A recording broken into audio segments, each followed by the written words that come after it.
एवढे pre diabetes आणि diabetic लोक, एस्पेशली आपले सब कॉन्टिनेंट, लाईक आपले इंडियन सब कॉन्टिनेंट मधली लोक जास्त मला दिसत आहेत. का आहे असं, म्हणजे असं का होतंय एवढं अचानक? मागच्या एस्पेशली असं मला वाटतं की मागच्या 10 वर्षात फारच जास्त वाढलंय, आणि एस्पेशली यंग लोकांना आता प्री डायबेटिक होत आहे. खूप कारण एकतर आहार आपला कसा आहे आता, आधीचा आपला आहार कसा होता की आधी आपल्याला आठवतं की आपले आजी आजोबा कसे जेवण करायचंय, म्हणजे भाकरी होती, भाजी, म्हणजे आपला आहार कसा होता, सिंपल हा आहार होता. आता कसं की लोक बाहेर जातात, खूप वेळा बाहेरचं खूप खातात, राईट. आणि म्हणजे घरी आपण जे जेवण बनवतो, हे जे फ्रेश कुकिंग जे आहे हे खूप कमी झालंय. आणि त्याच्यामुळे त्याचा जो काय म्हणतो त्याचा इफेक्ट जो आहे तो डायरेक्टली आपल्या गट हेल्थवरती होतो. म्हणजे गट हेल्थमध्ये आपण जे म्हणतो ना की गट मायक्रोबायोम जे म्हणतो, राईट, त्याच्यावरती इफेक्ट कुठला आहे? आपल्या आहाराचा डेफिनेटली आहे. दुसरा आपल्या निद्रा झोपेचा आहे. तिसरा आहे आपला म्हणजे आहार विहार, म्हणजे आपण किती ऍक्टिव्ह आहोत त्याच्यात. आणि फोर्थ स्ट्रेस. म्हणजे आपण जेव्हा म्हणतो की आपण स्ट्रेस आहोत, ते आपल्याला स्ट्रेस कुठून जाणवतो? म्हणतो ना वी फील बटरफ्लाईज, कुठे? आपल्या पोटात आपल्याला जाणवतो. त्यामुळे त्याचा स्ट्रेसचा डायरेक्टली इफेक्ट आपल्या पोटावरती आहे, आपल्या गट वरती आहे. मी रिसेंटली ना एक कुठेतरी काहीतरी व्हिडिओमध्ये बघितलं का वाचलं, आणि there was some study recently ज्याच्यामध्ये ते म्हणत होते की जे गट बॅक्टेरियाचे, म्हणजे एवढा इंटरेस्टिंग विषय आहे की म्हणत होते की ते अल्झायमर वगैरेचे जे प्रॉब्लेम ना, there is a new research which saying की तो गट बॅक्टेरिया तो उलटा ट्रॅव्हल करून ब्रेन मध्ये जातो आणि दॅट इव्हेंच्युअली कॉजेस अल्झायमर. अशी पण काही सायंटिस्ट लोक ते प्रपोज करताय की that is where it started. Even तुमच्या ब्रेनचे जे हे अल्झायमर म्हण किंवा डिमेन्शिया म्हण, ही जे विकार आहेत, इट ऍक्च्युअली स्टार्ट्स विथ गट. ऍब्सोल्युटली. कारण आपण म्हणतो ना, आणि ही जी संकल्पना आहे की गट हेल्थची आता जी कन्सेप्ट आहे, तर आता मॉडर्न न्यूट्रिशनमध्ये ही खूप काय म्हणतात, इट्स व्हेरी न्यू.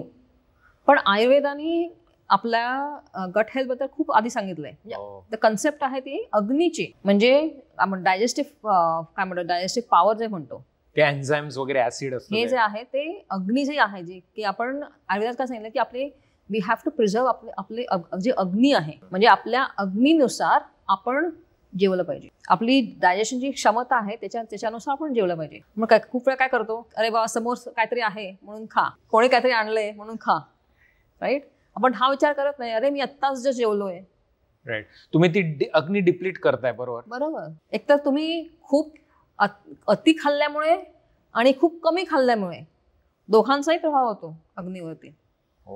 दुसरी गोष्ट म्हणजे आता सध्या तरी काय म्हणतात ते सॅलड्स किंवा स्मूदीज आणि हे, तर मी कधी कोणाला सांगते की तुम्ही आता आयुर्वेदात काय सांगितलंय की तुम्हाला फळ खायचं असं नाही, तुम्ही अख्खं फळ खा, पण दही आणि फळ एकत्र खाऊ नका. कारण दोघांचं जे डायजेशनची जी प्रक्रिया आहे ही वेगवेगळी आहे. त्यामुळे आपण मोस्ट इम्पॉर्टंट इकडे काय करतो, आपण स्मूदी खा सकाळी उठल्यानंतर काही गार पाणी प्या. आयुर्वेद काय सांगतो की तुम्ही सकाळी उठल्यानंतर जेव्हा तुम्ही पहिलं काहीतरी तुमचा घास खाल, पहिलं तुमचं काहीतरी खाल, हे म्हणजे वॉर्म असलं पाहिजे. सगळ्यात पहिले तोंडात जे टाकाल तुम्ही समथिंग वॉर्म. आणि ह्याच्या मीन्स कोरिलेशन इव्हन मॉडर्न न्यूट्रिशनचं पण आहे. का तर आपण जे एन्झाईम्स आपण रिलीज करतो, जेव्हा ते डायजेस्टिव्ह एन्झाईम जे रिलीज करतो ते म्हणतात ते दिस प्रोटीन बेस्ड म्हणजे काय की त्याचा मीन्स टेम्परेचरचा इफेक्ट त्याच्यावरती होतो. म्हणजे आपण जेव्हा आपल्याला भूक लागते आणि आपण काहीतरी एकदम गार पाणी प्यालं तर काय होतं की आपली ती भूक मरते. म्हणून आपण नेहमी जे काय खातो ते चांगलं म्हणजे वॉर्म असलं पाहिजे, गरम बसलं पाहिजे थोडं. आपल्याला ऑब्व्हियसली आय थिंक सबकॉन्टिनेंटल्या लोकांना गरम खायची सवय असते. इथे आल्यानंतर मला ते कळायचं नाही की इथले लोक गार सँडविचेस, गार गोष्टी कसं खाऊ शकतात. कारण खूप वेळा लोक म्हणतात की अरे मी उठल्या मी आपलं गार पाणी पितो, किंवा उठल्या मी पहिल्यांदा सोडा पितो गार.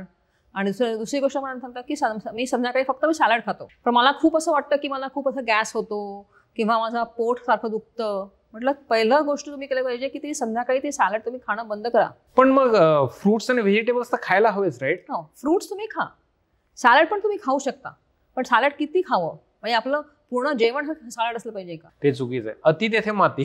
बरोबर. म्हणजे अर्धा कप तुम्ही तुमच्या जेवणाबरोबर आपण जेवण म्हणतो की आपण आपलं जेवण कसं असतं, आपली कोशिंबीर कशी असते, ताट पूर्ण कोशिंबीर नसते, राईट? पण ते आपण तो विचार नाही करत. मला ही गोष्ट फार आपल्या आहाराची फार आवडते माहिती का, जेव्हा आपण आपलं जेव्हा जेवणासाठी बसतो ना, आपलं मराठी जेवण म्हण किंवा भारतीय जेवण म्हण, आपल्या ताटामध्ये ना सगळं असतं, भात असतं, वरण असतो, कोशिंबीर, चटणी, पोळी, भाजी. सो आय फील लाईक बऱ्यापैकी बॅलन्स डाएट आहे ट्रेडिशनल आपलं. ऍब्सोल्युटली. पण तरी हा प्रॉब्लेम का डायबिटीसचा? कारण काय आहे की जेवढा आपला आहार आहे तेवढा आपला विहार म्हणजे तेवढी आपली ऍक्टिव्हिटी नाहीये, आपण बर्नच नाही करत. आणि दुसरी गोष्ट म्हणजे स्ट्रेस पण आहे. त्यामुळे आपण झोप जर वेळेवर पण झोपत नाही. दुसरी गोष्ट म्हणजे वेळेवर आपण जेवण खात नाही. ओके. तिसरी म्हणजे आपण खूप वेळ बाहेरचा खूप खातो, राईट? त्याचा सगळ्यांचा परिणाम होतो. म्हणजे असं नाही की एका दिवसाचा परिणाम होतो, राईट? खूप वेळा म्हणजे असं काय की काय म्हणतात क्रॉनिक, खूप वेळा तेच सायकलमध्ये असलो किंवा हळूहळू त्याचा इफेक्ट आपल्या ह्याच्यावर शरीरावर होतो.